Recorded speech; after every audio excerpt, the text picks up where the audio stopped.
Hey guys, this is Hell Hades. It's going to be another Raid Shadow Legends video. So today we're going to do something which has been requested a ton of times. I've been trying to think in my head, how should I do it? But we're just going to crack on and try and show some examples. So we're going to do, how do you build an arena defense? Arena defense is probably one of the hardest things to win in the game, I'd say. Especially the further you get up in the game, because you're trying to rely on champions to do something when you're not in control of them, versus somebody that is in complete control of everything each of their champions is doing. So how do you win an arena defense? There's I'd say there's probably 3 different things you can try and do. First thing you can do is try and be faster than your opponent and have like a cleave team. And that's an example of what I've got right now. So I am faster ideally than my opponent when they attack me. I then have a kind of shutdown team. So I freeze people that come at me second. I lock out their abilities third. I nuke them fourth. Ideally, even if I don't win in that first round, I am able to win because I've locked out their abilities. So what I'll do is I'll show you this team kind of in action. Let's have a refresh list. I'm in Plats. This is high-end stuff, guys. I'm not going to fight any old person that comes along. This is quite a good team to try this on. So ideally, I'm faster. And you've got to think about this. I'm not attacking. I'm being attacked. Yeah. So arena defense, you're being attacked. Ideally, I win the speed race. If I don't win the speed race, I've probably lost the fight anyway. Okay. This is the team I've got in my defense right now. If I do win the speed race, do I actually win the fight all in all? And this is what you're trying to kind of break the RNG of. So if we go on auto, defense is always about auto. Okay. So pretend that I'm the defense right now. The auto does this. I speed, I freeze, I nuke somebody, I lock out their abilities. Ideally, he didn't actually. He actually went for shield my team up, which is not a terrible move. But if I'd locked out their abilities there, I probably would have just won the fight. And that's something that's quite important to know. When is your team going to do the moves you actually want them to do? And Warlord's one of those champions, a bit like Madame Cerise, that will do either of her abilities depending on what they feel like. Actually lose this fight. So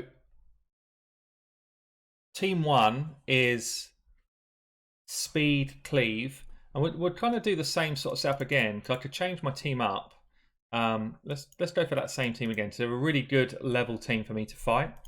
So if I change that team up, but actually put in a Draco for this team, just trying something out. So will I win because I can decrease their defense? That's the question here. This is basically the same lineup. I win the speed race again. We know we're going to win that. I then decrease their defense. Then I nuke. And then I win. So this is probably more of a custom cleave. How does this look if you are lower down the levels? You would have a speed lead champion. So if you see my arbiter, she's got a speed lead icon here. So if you are a low level kind of, let's say you're silver, and you'd be looking for somebody like, not that faction. Where is she? Yes, Dark Elf. So this is a really good example of an early game speed lead. She gives you a speed lead of 10%. That works in the arena. That's the first part of your cleave, speed lead. The second part of your cleave is speed boost. So speed boost, good example, probably the best known example in the game is going to be an apothecary. Yeah, it gives you a speed boost and fills turn meter. That's the second part of your cleave. The third part is you decrease their defense. And a great example of that, free to play, is a War Maiden. War Maiden comes in with array 3 on auto and will decrease defense. And then the final part of a cleave is to nuke your opponent.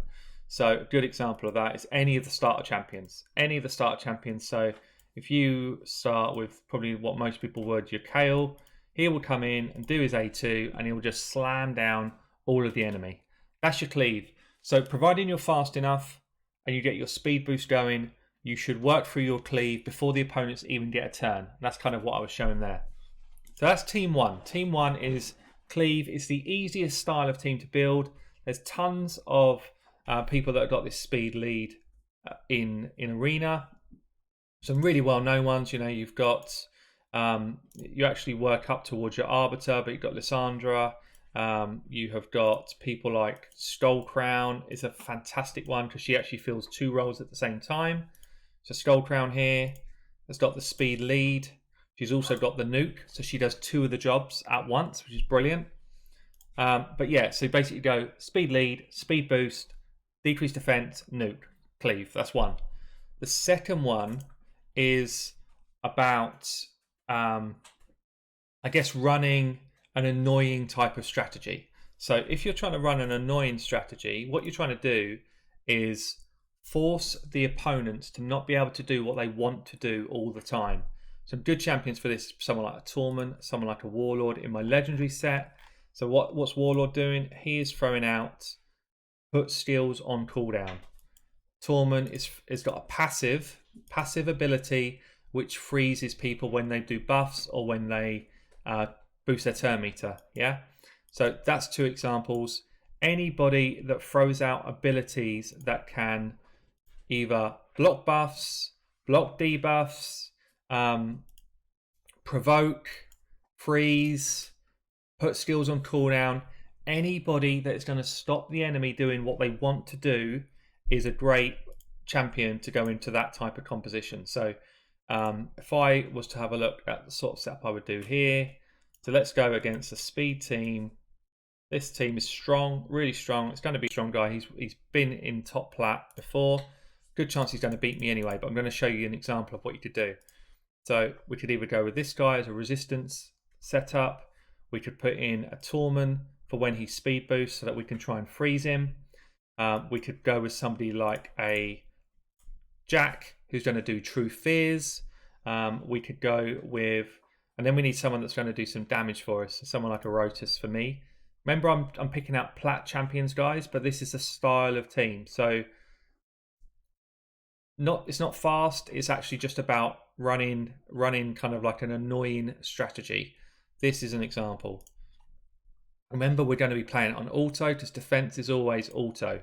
So what do? 2 people are already frozen on their team, so they've not done what they wanted to do at the start. So when somebody's attacking me with this sort of setup, all I'm doing is hoping that this runs in the best possible way when they're attacking me, and I get as much RNG that actually falls in my favor as possible. And then I've got one champion in there, basically Rotus, that is kind of like a game changer because he can go and nuke people without them really getting a kind of a say on it. Now, the annoying thing with someone like Rotus is he keeps attacking the person he shouldn't attack. But anyway, we're kind of getting through their team. So you see the way this is rolling. Because of some good RNG at the start, I've run enough interference that he's struggling to beat me, even on auto. And that's kind of what you want from this style of team. So if you're thinking about who could it be earlier game, it's people that have got skills which I guess can be activated by passives. Passives is quite a good way to do it. Or champions that might be able to do something like an AoE retribution hit. So I'll show you again. I'm showing you the same champion, but it's the right idea. Where is she? Someone like a Skullcrown has got an unkillable debuff on a passive. She's also great with a mastery that has got retribution. So you actually you go back and attack them with a hit if she takes a certain amount of damage. This style of champion, the AoEs off their A1 with retribution hit is fantastic. Throw someone like this in a stun set, and all of a sudden you've got a really annoying champion to deal with on your team. Anyone, Bellower can do the same. Bellower in a stun set with that same mastery, early game, mid game, is really effective in a stun set, yeah?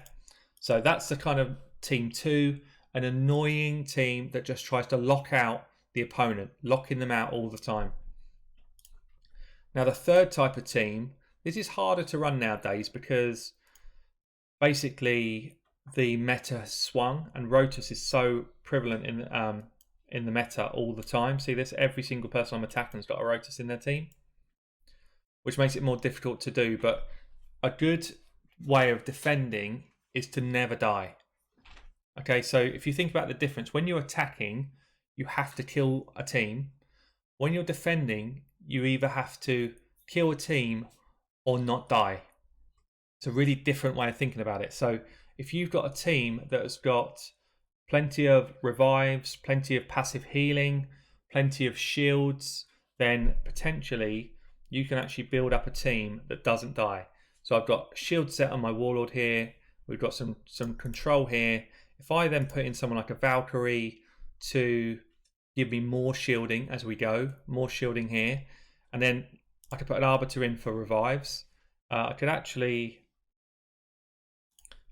change it up again and put in someone like a Morley with a second revive. So all of a sudden I've got 2 revive champions. Yeah. Now before there was a load of block revives, this was probably one of the hardest teams you'd ever beat, because they constantly regenerate their health.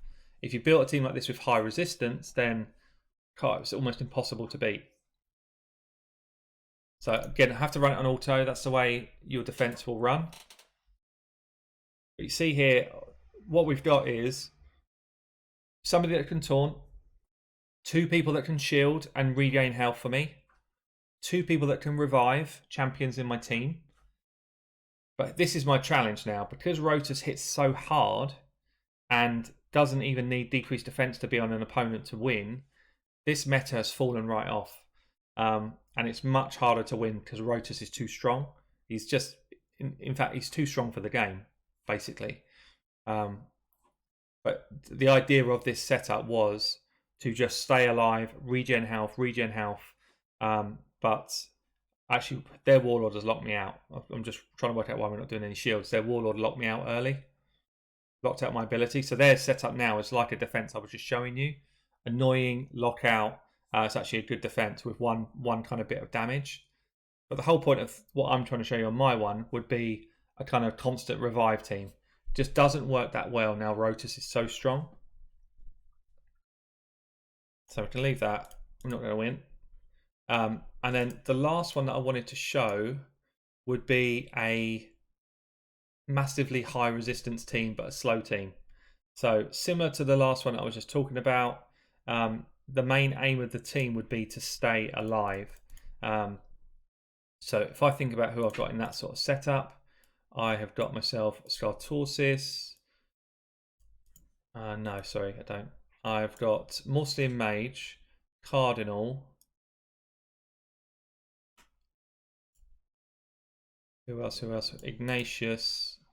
So Ignatius is a good lead. We go Muslim Mage. You see the powers are very high. That's because resistance pushes your player power up very high. We've got Skartorsis.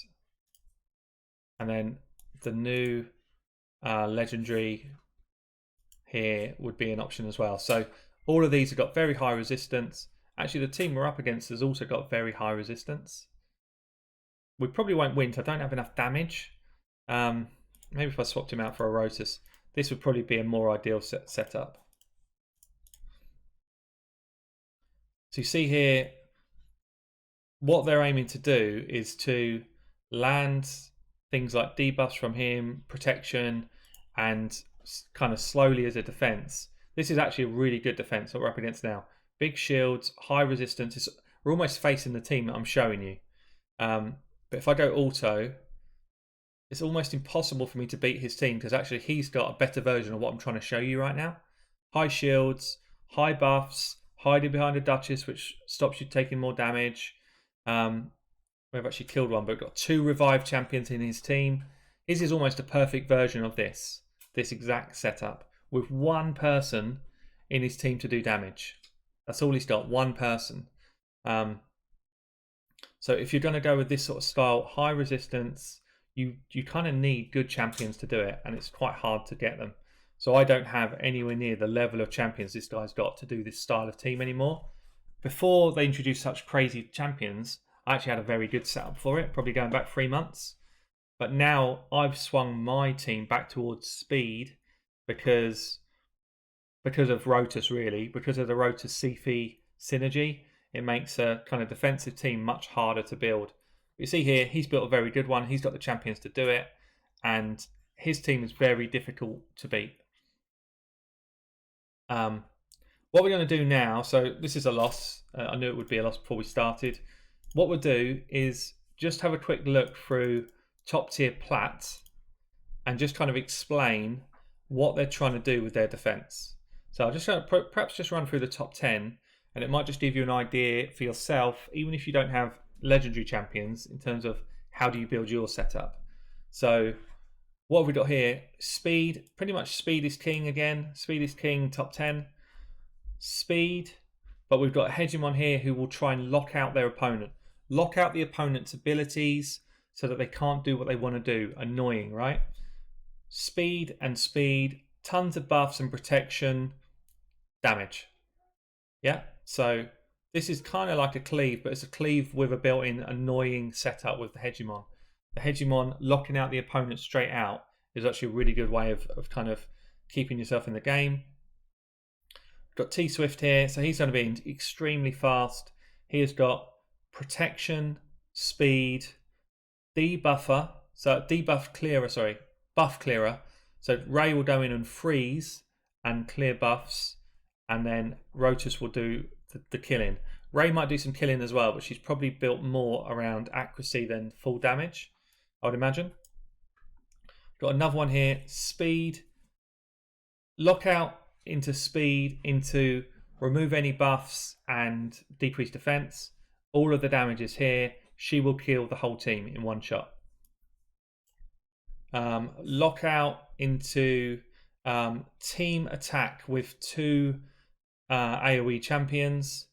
So the idea of this team is that he needs to go before the enemy have a go to win. But if he does go before the enemy have a go, Skull Crown does a double hit on people that are full health, and Senesha does a double hit on people that are less than half health.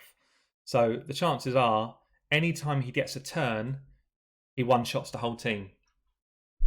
And that's kind of the way of thinking about your defense is, if you get your chance, how do you kill the team? That's kind of where you need to be in your head. What we got here, this is kind of like the team that we just faced. Lots of support and defense around one killer to do all the damage. Lots of speed into speed again and buffs, into counter attack and buffs, protection, into one killer. Yeah.